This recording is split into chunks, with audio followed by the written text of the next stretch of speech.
যদি আমরা সত্যিকারের বিজয়কে নিয়ে যদি আমরা আলোচনা করতে পারতাম স্বাধীনতা পরবর্তী প্রজন্মের একজন হিসেবে বাংলাদেশের পররাষ্ট্রনীতি এখন স্বচ্ছতা এবং সার্বভৌমত্বের উপর দাঁড়িয়েছে বলে মন্তব্য করেছেন পররাষ্ট্র মন্ত্রণালয়ের ambassador at large Mushfiqul Fazal Ansari.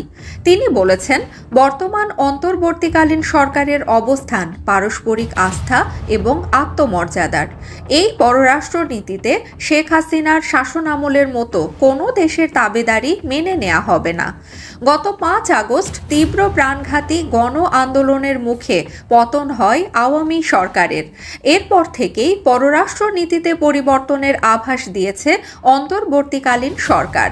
সাম্প্রতিক সময়ে দ্বিপাক্ষিক ইস্যুতে ভারতের বিরুদ্ধে কয়েকবার প্রতিবাদ লিপি পাঠিয়েছে বাংলাদেশ। শুধু তাই নয়, আগরতলায় বাংলাদেশ হাই কমিশনে হামলার ঘটনায় দেশটির রাষ্ট্রদূত তলব করে ঢাকা, যা গত 15 বছরের ইতিহাসে বিরল ঘটনা।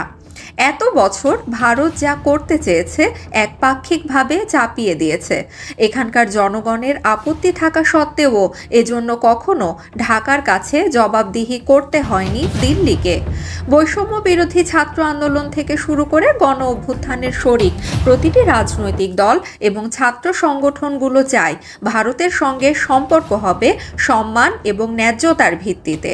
গত কয়েকদিনে ভারতের বিরুদ্ধে যেভাবে জবাব দিয়েছে অন্তর্বর্তীকালীন সরকার, এমন মর্যাদাবান অবস্থানের আগে কখনো দেখাতে পারেনি আওয়ামী শাসক গোষ্ঠী। পূর্ববর্তী হাসিনা নেতৃত্বাধীন স্বৈরাচারী শাসনামলে এটি কারো অধীনে ছিল। জাতীয় স্বার্থ রক্ষায় বিশ্ব মঞ্চে বাংলাদেশের ভিন্ন কণ্ঠস্বর শোনা যাচ্ছে বলেছেন মুশফিকুল ফজল আনসারী। বাংলাদেশ তার বর্তমান অবস্থান ধরে রাখতে যে কোনো চ্যালেঞ্জ মোকাবেলা করতে সক্ষম বলেও মনে করেন তিনি।